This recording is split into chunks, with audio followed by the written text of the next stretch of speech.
नमस्कार आदरणीय दर्शकबिन्दुहरू, अहिले हामी सिङ्गापुरमा छौँ भ्रमणको क्रममा। सिङ्गापुरको विकास, यहाँको अनुशासन देख्दाखेरि बडो आनन्द लाग्यो। मलाई मेरो देश नेपाल धेरै प्यारो लाग्छ र राम्रो पनि लाग्छ, किनकि म जन्मेको ठाउँ, म हुर्केको ठाउँ अत्यन्त प्यारो लाग्छ। नेपालभन्दा धेरै पछाडि विकासको क्रममा अगाडि बढेको देश सिङ्गापुर आज यो अवस्थामा देख्दा र मेरो नेपाल दिनानुदिन नेताहरू आफ्नो पार्टी मात्र भनेर देशलाई विखण्डन गर्न खोज्ने, देशलाई अत्यन्त लुट्न खोज्ने तिनका कार्यकर्ताहरू अनि विदेशबाट आएको जुन डोनेसन छ, त्यो डोनेसन तथा विभिन्न प्रकारका ऋणहरू जुन विकासकरणको लागि लिएका पैसाहरू छन्, तिनीहरूमा भ्रष्टाचार गरेर आफ्नो सम्पूर्ण देशको ढुकुटी सिद्ध्याएर विदेशमा घर किन्ने जुन परम्परा छ, त्यो परम्पराले गर्दा जुन नेपाल आज सिद्धिएको छ, झन्झन डरलाग्दो अवस्थामा छ। त्यो अवस्था देख्दाखेरि र यो सिङ्गापुरको यो झिलिमिली, यो शान्त यो वातावरण देख्दाखेरि मलाई रुन मन लाग्छ। वास्तविक भन्दाखेरि मलाई अहिले सिङ्गापुर आएर हाँस्न भन्दा नै रुन मन लाग्यो, किनकि मेरो देशलाई कति नराम्रोसँग पछाडिएर बिगारेका रहेछ। दिनानुदिन कहिले कसैको द्वन्द्व, कहिले कसैको द्वन्द्व, एउटा गए अर्को राम्रो आउला भन्ने आशा लाग्छ। तर सधैँ आशामा मात्र बाँच्दा बाँच्दै सायद हाम्रो पुस्ता पनि अब सिद्धिने अवस्था आएको छ। केवल 40-50 वर्षमा मात्रै सिङ्गापुरले यति धेरै फड्को मारेको रहेछ। यो सिङ्गापुरले मारेको फड्को देख्दाखेरि के भनौँ, मसँग कुनै शब्दै छैन। गर्न चाह्यो भने, देशप्रति माया भयो भने के गर्न सकिँदैन भन्ने उदाहरण हेर्नुहोस्, देखिएको छ सिङ्गापुरमा।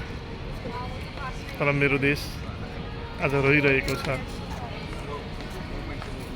जति पनि युवा पुस्ताहरू छन् सबै बाहिरै गइरहेका छन्। अलिक उद्योगहरू, कल कारखानाहरू चलाउने हिम्मतिला, जोस जागर भएका जति पनि युवा पुस्ताहरू हुनुहुन्छ, म युवा पुस्ताहरूसँग, उद्यमीहरूसँग अलि नजिक भएको कारणले गर्दाखेरि उहाँहरूको गुनासो सधैँ रहन्छ। सायद अब नेपालमा बस्न सकिँदैन होला, किनकि यहाँको कानुन नै त्यस्तो छ। उद्योगीलाई उद्योग गर्नै नदिने, उद्योग धन्दा चलाउनै नदिने, नेपालका नेताहरूलाई कमिसन तिर्नुपर्ने, सरकारी कार्यालयमा कमिसन तिर्नुपर्ने, यस्ता प्रकारका जटिल परिस्थितिहरू सिर्जना गरेर राजस्वमा को कर्मचारीले राजस्वको घुस लिन खोज्ने, त्यसपछि गएर खाद्य तथा गुणस्तरको कर्मचारीहरूले त्यही घुस लिने, नेताहरूलाई त्यही घुस दिने, हरेक ठाउँमा घुस करप्सनले गर्दाखेरि यति कङ्गाल भइसकेको छ देश। काम गर्न सक्ने स्थिति नै छैन, उद्योगहरू बन्द गर्नुपर्ने स्थिति छ। त्यस्तो स्थितिबाट देशलाई गुजारेका छन् नेताहरूले र तिनका कार्यकर्ताहरूले। कहिले पनि नेपाली, मेरो देश नेपाल भनेर उनीहरू बचेनन्। सधैँ कहिले माओवादी, कहिले काङ्ग्रेस, कहिले एमाले, कहिले राप्रपा, कहिले रासोपा, सदैव विदेशीहरूको नीति बोकेर यस्तो प्रकारले हिँडेको देखिन्छ। तर नेपाल देश भनेर हिँडेको हामीले कहिल्यै देखेनौँ। यी पर्यटकहरू सिङ्गापुरमा यस्तो देख्दाखेरि मेरो देश जो आफैमा अत्यन्त सुन्दर छ, जहाँ धेरै विकास गर्नुपर्ने आवश्यकतै छैन, सामान्य बाटोघाटो मात्र विकास गरे हुन्छ, त्यस्तो अवस्थामा रहेको देशलाई पनि आज